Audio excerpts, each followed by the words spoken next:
दोस्तों, मैं Avinash Kumar study play में आपका स्वागत करता हूं। जैसा कि हमने पिछले लेक्चर में बताया था कि जो हमारा विद्युत क्षेत्र अक्ष पर निकाले थे, सूत्र प्रूफ किए थे, और आज जो हमारा है वो है निरक्ष पर। ठीक, तो निरक्ष पर हम चलते हैं, देखते हैं क्या है। वो लोग आप लोग याद कर लिए होंगे, अगर नहीं देखे होंगे वीडियो तो जाके देख लीजिएगा। वीडियो डाला हुआ है, अपलोड किया हुआ है, वीडियो देख लीजिएगा।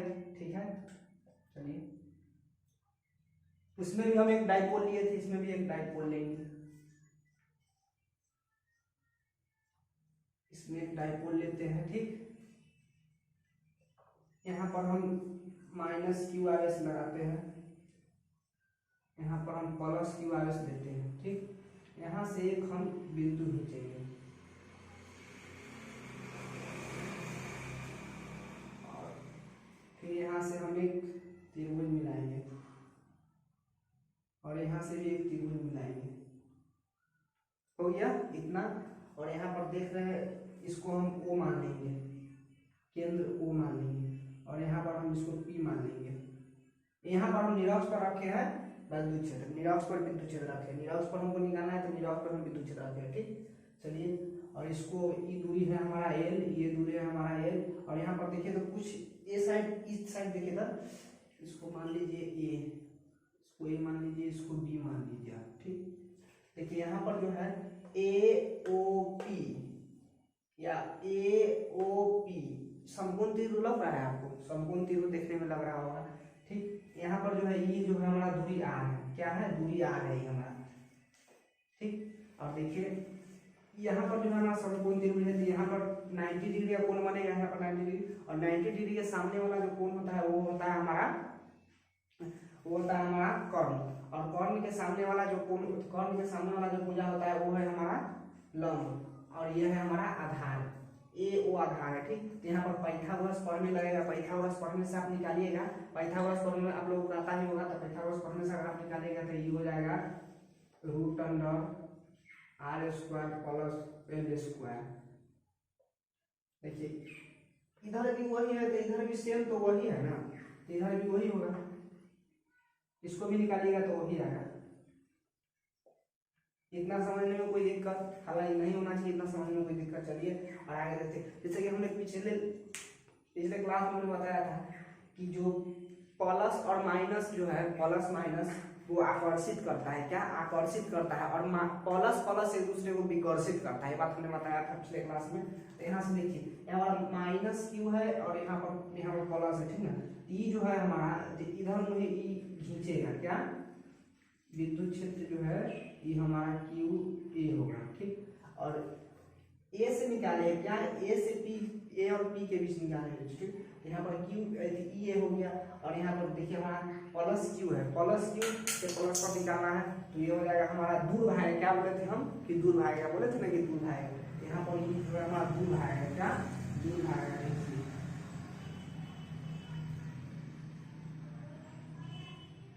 इतना तक समझने में कोई दिक्कत नहीं होना चाहिए।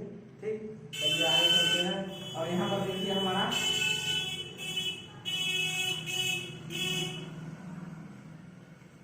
यहाँ पर एक चिन्ह खींचते हैं,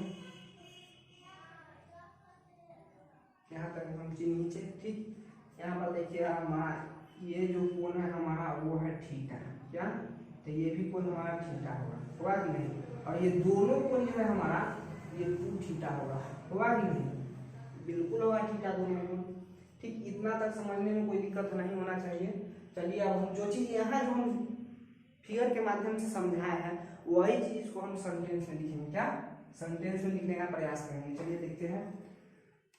पहले तो हम एक डाइपोल लिए थे, चलिए देखते हैं। माना एक विद्युतीय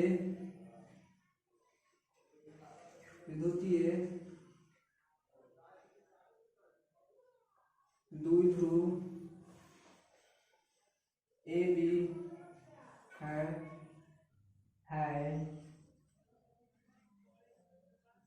जिसकी लंबाई 2L तथा आवेश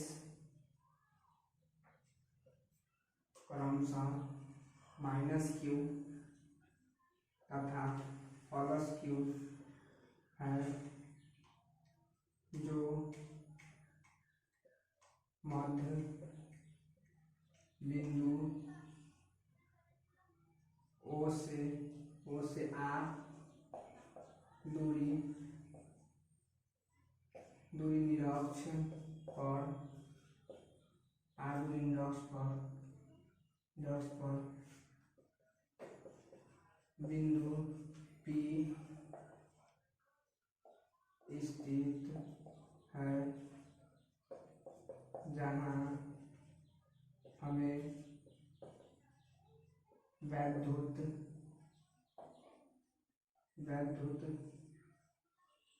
क्षेत्र ज्ञात करनी। देखिए दोस्तों, इतना तक समझने में आपको कोई दिक्कत नहीं हुआ है, क्या है कि जो चीज हम फिगर में समझाए थे वही चीज हम सेंटेंस के माध्यम से लिखे हैं। क्या सेंटेंस के माध्यम से लिखे हैं। चलिए और चलते हैं, देखिए यहाँ पर और बेसिकली देखते हैं यहाँ पर हमारा क्या है, इसमें क्या क्या चीज दिया हुआ है, यहाँ पर हम लिखने का प्रयास करेंगे। हमारा देखिए तो O और P के बीच की दूरी कितना है, O और P के बीच की दूरी है जो हमारा कितना है, R है। क्या है, R है। तो O और P के बीच की दूरी OP बराबर R है कि नहीं। O और P के बीच की दूरी कितना है, R है। ठीक, और देखिए A और P के बीच की दूरी फिर लिखेंगे हम, प्रयास करेंगे AP बराबर A और P के बीच की दूरी कितना है हमारा, A और P के बीच की दूरी √R² + L² है कि नहीं। और फिर देखेंगे हम B और P के बीच की दूरी, तो ये भी हमारा √R² + L² है। क्या, √R² + L²। दोनों हमारा बराबर है, अगर तो दोनों को हम ऐसे लिख सकते हैं।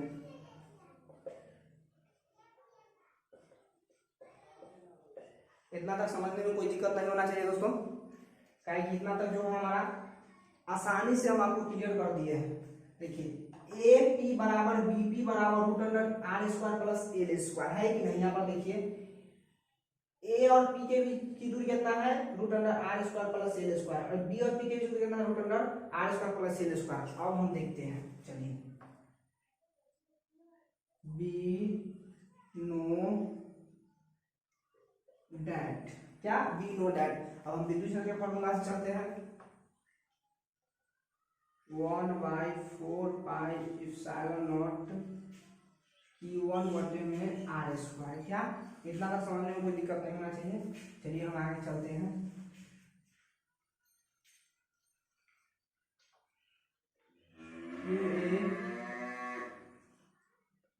आवेश के कारण वैद्युत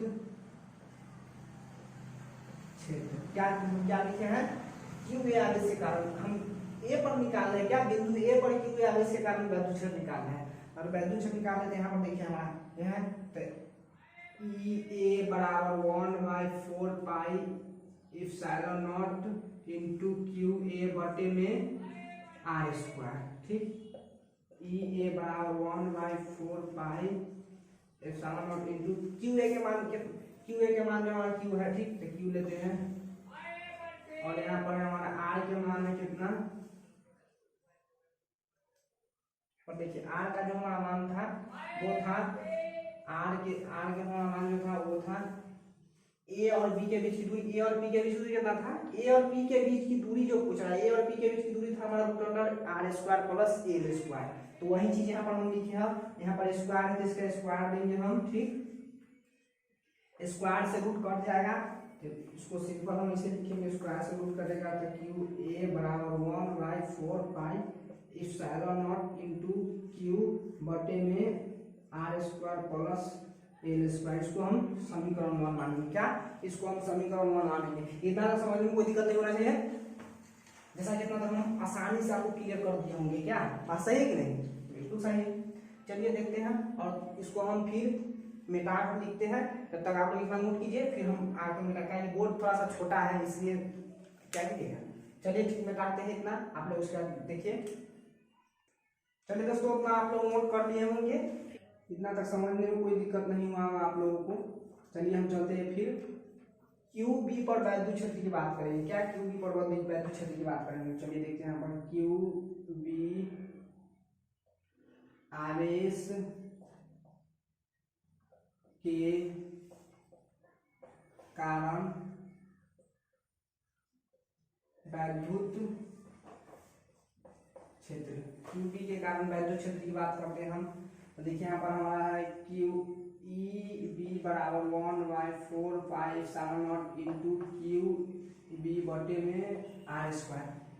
और इसके बीच की अब यहाँ पर हम बात करेंगे। अब चलिए मान रखते हैं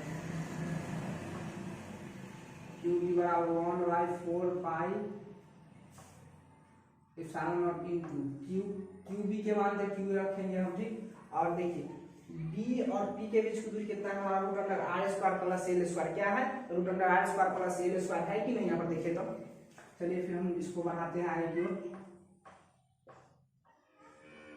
अब इसका स्क्वायर है तो इसका रूट चढ़ेगा, चढ़ेगा कि नहीं? बिल्कुल चढ़ेगा।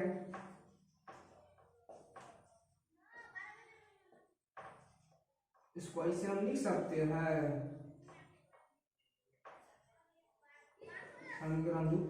जा, कहिए कि कैसे हो गया? क्या कहिए ये कैसे लिख दिया? हम समझ में नहीं किए, जरा समझाइए। ठीक है चलिए देखते हैं। यहाँ पर हमारा root under R square plus L square है। क्या? Root under R square plus L square है कि नहीं? तो यहाँ पर root under R square plus L square है, तो स्क्वायर से हमारा रूट खत्म हुआ कि नहीं? स्क्वायर से जो है हमारा रूट खत्म हुआ कि नहीं? बिल्कुल होगा। वही चीज तो यहाँ पर हम लिखे हैं। और चलिए अब हम समीकरण 1 और 2 की ओर चलते हैं। अब हम निकालेंगे क्या? परिणामी वैद्युत क्षेत्र। क्या? परिणामी वैद्युत क्षेत्र की बात करते हैं। तो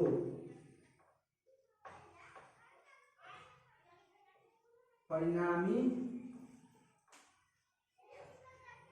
वैद्युत क्षेत्र। क्या? परिणामी वैद्युत क्षेत्र की बात करेंगे अगर हम, तो वो है हमारा E बराबर रूट अंडर ए के स्क्वायर प्लस बी के स्क्वायर प्लस 2 cos ए इंटू है। अब कहिए कि इतना कहाँ से आप लिखे? ये जो हम आप देख रहे हैं और ये जो आप देख रहे हैं ये कंपोनेंट में, मतलब कंपोनेंट के तरह ही पूरा हुआ है, ठीक ना। तो यहीं से जो है हमारा ये निकला हुआ है, यहाँ पर लिखे हैं, ठीक। वेक्टर इस सदिश वाला समीकरण है। सदिश आप लोग पढ़े होंगे या नहीं पढ़े होंगे तो वो भी क्लास होगा, सदिश का भी होगा, आएगा और आ रहा है। पर देखिए इतना तक लिख दिए। उसके बाद हम यहाँ पर अब समीकरण 1 एवं 2 से चलते हैं। क्या? समीकरण 1 एवं 2 से। समीकरण 1 एवं 2 से। क्या? समीकरण 1 एवं 2 से हम इसको ऐसे लिख सकते हैं, इसको ऐसे लिख सकते हैं, ये बराबर ईबी, ये बराबर ईबी लिख सकते हैं। कैसे लिख दिए ये बराबर ईबी? आसानी से, काहे नहीं लिख सकते हैं? यहाँ पर देखिए तो समीकरण 1 में क्या लिखा हुआ है? ये में 1/4πε0 Q1 बटे में R square plus L square है कि नहीं? और समीकरण 2 में देखिए ना क्या लिखा हुआ है? QB बराबर 1/4πε0 इंटू Q बटे में R square plus L square. जब यहाँ पर हमारा समीकरण 1 भी बराबर है समीकरण आर, यहाँ पर आर एच बराबर तो एल एच बराबर, फिर हम लिख दिए, ठीक। और यहाँ पर इतना आप लोग नोट कीजिए। उसके बाद फिर हम आगे बढ़ाते हैं बोर्ड में डालकर, ठीक। तो दोस्तों फिर हम आगे की ओर बढ़ते हैं। परिणामी वैद्युत क्षेत्र निकालेंगे। ई ए स्क्वायर प्लस ई ए स्क्वायर प्लस 2 ई ए इंटू कॉस थीटा। अब आप लोग इतना तो समझ गए होंगे आसानी से, काहे कि जो चीज हम पीछे भी लिखे हैं वही चीज यहाँ पर भी लिखे हैं। सिर्फ वहां पर था हमारा बी था, बी के जगह पर हम यहाँ पर बी था और यहाँ पर भी बी था, तो बी के जगह पर क्या लिखे हम? ए लिखे। काहे कि ए लिखे हैं? काहे कि ये बराबर है ईबी, ये बराबर है ईबी, या तो आप ई बी लीजिए या ई ए लीजिए। तो हम लिए हैं यहाँ पर क्या? ई ए लिए हैं। क्या लिए हैं? ई ए। अब यहाँ पर आगे हम बढ़ते हैं। अब देखिए तो यहाँ पर जो है हमारा 2e² प्लस 2e² होगा कि नहीं होगा, होगा कि नहीं। इतना समझने में कोई दिक्कत, इतना समझने में कोई दिक्कत नहीं होना चाहिए। और यहाँ पर चलते हैं हम cos थीटा की ओर चलते हैं, क्या cos थीटा की ओर। cos यहाँ पर हम लिख लिए। अब कहिए थीटा के मान क्या लेंगे हम, थीटा के मान क्या लेंगे, तो थीटा के मान यहाँ पर देखिए तो थीटा थीटा थीटा थीटा एगो थीटा मिले क्या है 2 थीटा। यहाँ पर दोनों क्या लिए हम, दोनों लिए है, दोनों के लिए ना यहाँ पर देखिए ई और ई लिखिए root under R square plus L root under R square plus L square by क्षेत्र जो दोनों लिए है वो है हमारा cos थीटा लिए थे। तो cos थीटा एगो तो हम थीटा ना लिए थे खाली, अब लेना हमको दोनों लेना है। तो दोनों जब लेंगे तो हो जाएगा हमारा 2 थीटा। यहाँ पर पूरा पूरा एंगल हमारा कितना है 2 थीटा है कि नहीं।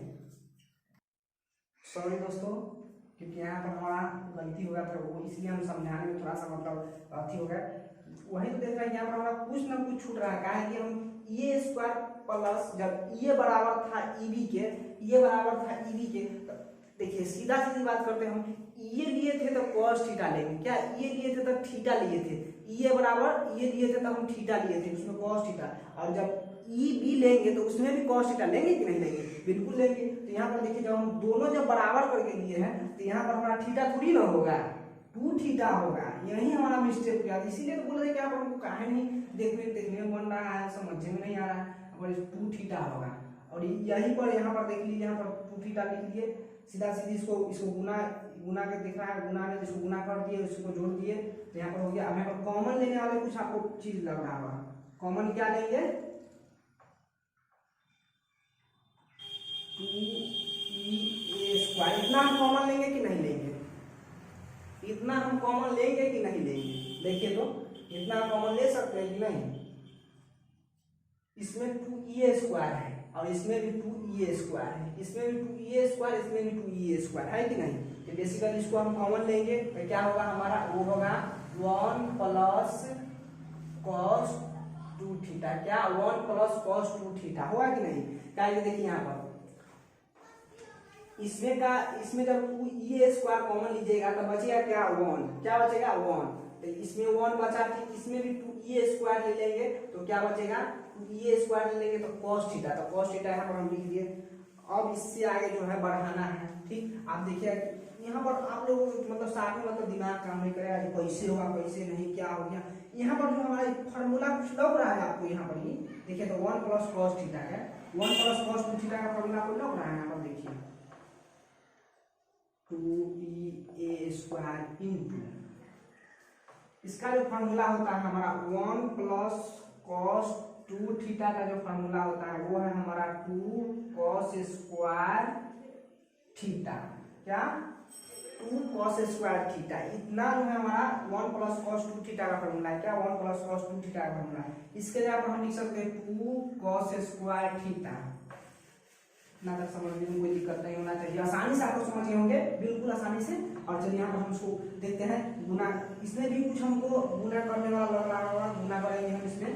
देखिए ई बराबर रूट अंडर 2 और 2 गुना कीजिएगा कितना होगा, 2 और 2 गुना कीजिएगा कितना होगा 4 यानी 4।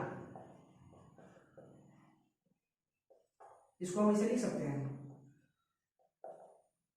अब इसमें आप देखिए तो इसमें कुछ आपको लग रहा है कि बाहर निकलेगा, और जब किसी चीज पर रूट चढ़ा हुआ है, मान लीजिए कि यहाँ पर हमारा रूट कितना 36 है, तो इसको हम वर्गमूल के 36 है तो इसको रूट कैसे हटाएंगे, तो 6 के स्क्वायर करेंगे तो हटेगा, तो इसको स्क्वायर से रूट खत्म। तो वही चीज यहाँ पर है, देखिए 4 है तो 4 के 2 स्क्वायर, e² तो हैवे किया, cos² तो हैवे किया, तो यानी कि तीनों के स्क्वायर से हमारा खत्म हो जाएगा, क्या कि इसकी हमारा खत्म हो जाएगा। यहाँ पर हो जाएगा 2e इंटू cos थीटा। इतना तक समझने में कोई दिक्कत नहीं होना चाहिए। फिर हम बढ़ेंगे आगे की ओर, देखेंगे 1, इसको जो है ना हम लिखेंगे 2 गुने ये के मान जो हमारा था वो था 1/4 pi epsilon not into Q बटे में r² plus l² into cos theta. इतना था, इतना तक लिखने में, इतना तक समझने में कोई दिक्कत नहीं हुआ होगा। और चलते हैं आगे। फिर हम देखिए इतना तक समझने में कोई दिक्कत नहीं हुआ होगा, आसानी से आप लोग समझ गए होंगे। ठीक, अब यहाँ पर देखिए, यहाँ पर क्या है, cos थीटा है, cos थीटा है ना। तो यहाँ पर आप लोग देखिए तो कुछ लौक रहा है, आपको कुछ लौक रहा होगा। अगर मान लीजिए कि अगर हम इसको लेते हैं, यहाँ पर जो है हमारा एंगल 90 डिग्री यहाँ पर लिए थे, तो ये था हमारा कॉर्न, क्या था, ये था हमारा कॉर्न, और ये था हमारा आधार, ये था हमारा लॉन्ग, था ना। तो यहाँ पर देखिए, अगर बेसिकली अगर हम इसको लिखेंगे cos थीटा, अब यहाँ पर देखिए क्या आ गया, cos थीटा, यहाँ पर त्रिकोणमिति आ गया, क्या आ गया, त्रिकोणमिति आ गया। पाइथागोरस पढ़ने वाला जो था, जो पढ़े थे हम लोग, वो त्रिकोणमिति आ गया। cos थीटा का जो फॉर्मूला होता है वो है हमारा, क्या होता है, आधार बटे कर्ण, क्या, आधार बटे कर्ण। यहाँ पर हमारा आधार जो है वो है AO, क्या, AO है आधार, और यहाँ पर कर्ण जो है हमारा cos थीटा का जो हमारा था समझा रहे थे हम, cos थीटा का फॉर्मूला होता है वो है हमारा आधार बटे कर्ण। तो यहाँ पर हमारा ये वाला लिए थे हम, ये वाला लिए थे, क्या, ये एंगल से हम चले थे, हम ये एंगल से नहीं चले थे, ये एंगल से चले थे। इधर से भी चलिएगा तो वही बतलाएगा, क्या, ये एंगल से भी चलिएगा तो वही बतलाएगा, और इधर से भी चलिएगा तो कहीं से आप चलिए, ये एंगल से चलिए तब जो है ये एंगल से चलिए तब। तो यहाँ पर ये था हमारा, वो था कर्ण, क्या, ये था कर्ण। अब बात करते हैं यहाँ पर cos थीटा की बात करते हैं, तो वो होता है हमारा आधार बटे कर्ण। तो आधार कितना है, OP, आधार कितना है, OA है, आधार है हमारा OA, आधार है हमारा OA, और कर्ण कितना है, AP, कर्ण कितना है हमारा AP।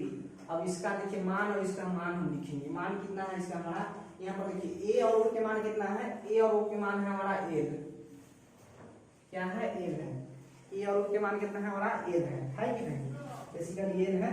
और यहाँ पर देखिए हमारा A और P का मान, A और P का मान है हमारा √r² प्लस L²।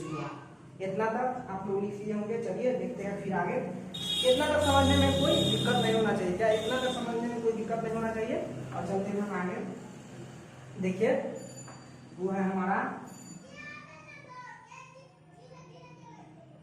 तो अब यहाँ पर मान बैठाने का प्रयास करेंगे, क्या, यहाँ पर मान बैठाने का प्रयास करेंगे। E बराबर 1/4 पाई एप्सिलॉन नॉट इनटू, यहाँ पर जो 2 है हमारा, क्या, यहाँ पर जो 2 है इसको हम इसके साथ ले जा सकते हैं, आसानी से ले सकते हैं, ऊपर में गुना के साथ ले जा सकते हैं। यहाँ पर लिखेंगे 2Q बटे में r²।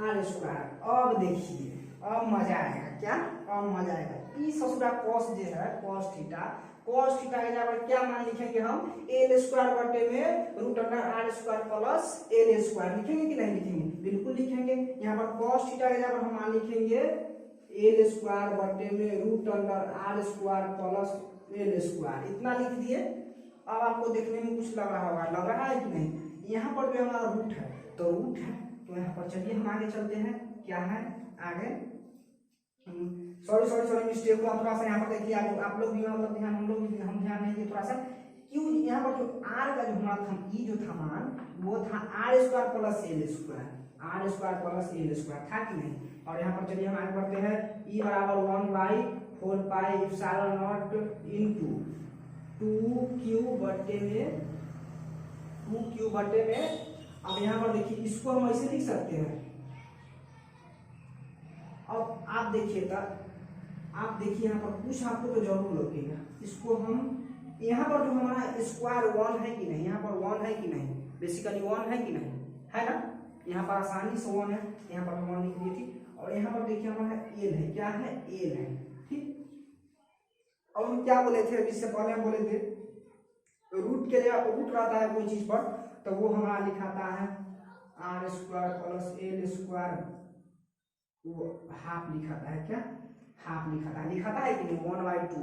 अब देखिए ये दोनों जो है, गुना में समान, गुना में जब कोई चीज समान रहता है तो वो जुट जाता है, और गुना में कोई चीज समान रहता है तो वो जुट जाता है। बेसिकली देखिए यहाँ पर 1 है और 1/2 है, अगर 1 और 1/2 के और जोड़िएगा तो क्या होगा, 1 इतना। भीम के लघुत्तम तो आप लोगों को आता ही होगा, काहे कि 12th के आप लोग स्टूडेंट है तो काहे नहीं आता है, बेसिकली आता ही होगा।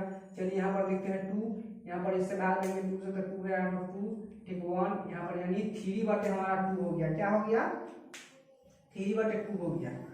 क्या होगा? 3/2। अब 3/2 इतना नोट कीजिए, इतना नोट कीजिए। चलिए चलिए, ई बराबर जो है हमारा देख लीजिए, मान यहाँ पर हम क्या है 1/4 इंटू 2 में r² प्लस l²। अभी हम निकाले हैं, अभी जस्ट निकाले। यहाँ पर था हमारा 1 और यहाँ पर था हमारा 1/2। क्या यहाँ पर 1 और यहाँ 1/2 है, तो है नहीं। यहाँ पर दोनों को हम जब भीम के लघुत्तम में जब दोनों को ऐड किए थे, मतलब जोड़े थे, तो वो निकला था हमारा 3/2। क्या 3/2। तो यहाँ पर हम इसका यहाँ पर लिखेंगे 3/2। अब देखिए यहाँ पर इतना तक हो गया, ठीक। अब यहाँ पर हम पिछले क्लास में हमने बताया था, जब r²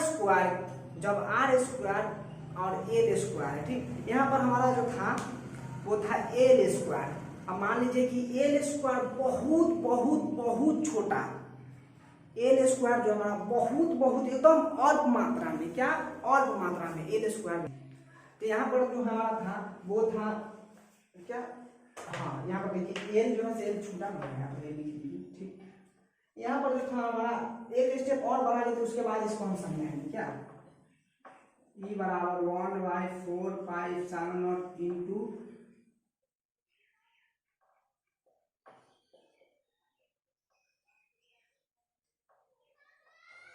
क्या इसको ऐसे लिख सकते हैं, e बराबर होता है हमारा 2ql। देखिए यहाँ पर आप लोगों को लग रहा होगा, यहाँ पर जो 2ql जो है, यहाँ पर 2ql के जगह पर जो हम लिखे हैं p, आप लोग कहिएगा p कहाँ से आ गया, क्या p कहाँ से आ गया। हम पिछले क्लास में बताए थे कि p क्या होता है। p है जो हमारा विद्युत द्विध्रुव आघूर्ण है, क्या विद्युत द्विध्रुव आघूर्ण है, इसीलिए p जो है हमारा विद्युत द्विध्रुव आघूर्ण है। और p को विद्युत द्विध्रुव आघूर्ण को बेसिकली इंडिकेट किया जाता है p से, ठीक। विद्युत द्विध्रुव आघूर्ण को p से इंडिकेट किया जाता है। और पिछले क्लास में मैंने बताया था कि P जो होता है हमारा विद्युत द्विध्रुव आघूर्ण होता है। अगर नहीं देखे होंगे वीडियो तो आप लोग जाकर देख लीजिएगा। और चलिए यहाँ पर हम बढ़ते आगे की ओर, यही चीज हम यहाँ पर लिखे हैं। अब हम चलते हैं क्या, if r² then l² can be removed। क्या,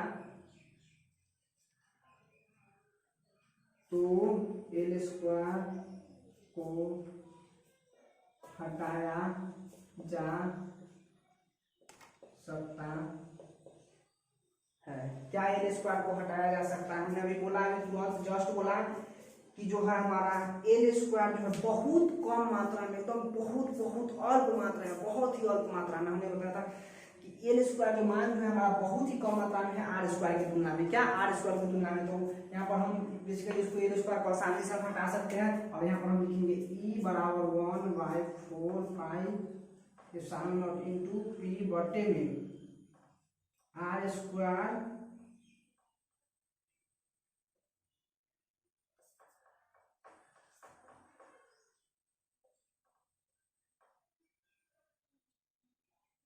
देखिए तो यहाँ पर कुछ कटने वाला लग रहा है, कुछ कटने वाला तो जरूर लग रहा है। यहाँ पर इसको हम 2 से 2 ऐसे कैंसिल कर सकते हैं, आसानी से कर सकते हैं। तो इसीलिए 2 से 2 और कैंसिल हो जाएगा। यहाँ पर देखिए चीज है, यहाँ पर देखिए। अगर इसको अगर मान लीजिए यहाँ पर 2 से इसको काट दिए, कैंसिल कर दिए, ठीक। और यहाँ पर हमारा जो बच गया वो है Q, RQ। क्या है हमारा RQ। ये हुआ हमारा विद्युत द्विध्रुव के कारण निरक्ष फॉर प्रूफ। इतना तक समझने में कोई दिक्कत नहीं होना चाहिए। और हम यहाँ पर बता देते हैं क्या है। ये हमारा ई जो है हमारा वो है वैद्युत क्षेत्र। लिख लीजिएगा, यहाँ पर लिख लीजिएगा आप लोग।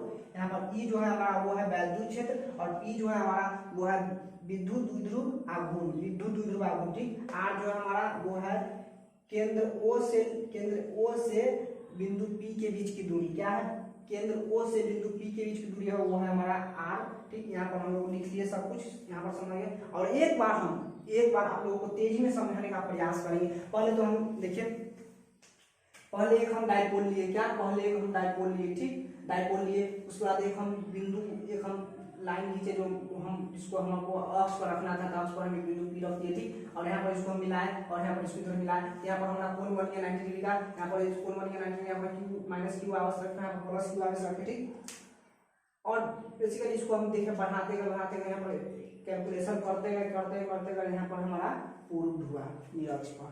तो चलिए दोस्तों, इतना ही अभी के लिए। और फिर जो एक है हमारा वो है किसी भी बिंदु पर, तो वो नेक्स्ट हमारा जो वीडियो होगा वो है किसी बिंदु पर। आप लोग ज़्यादा से ज़्यादा वीडियो को शेयर कीजिएगा और लाइक कीजिएगा और सब्सक्राइब कीजिएगा। मिलते हैं फिर अगली क्लास में।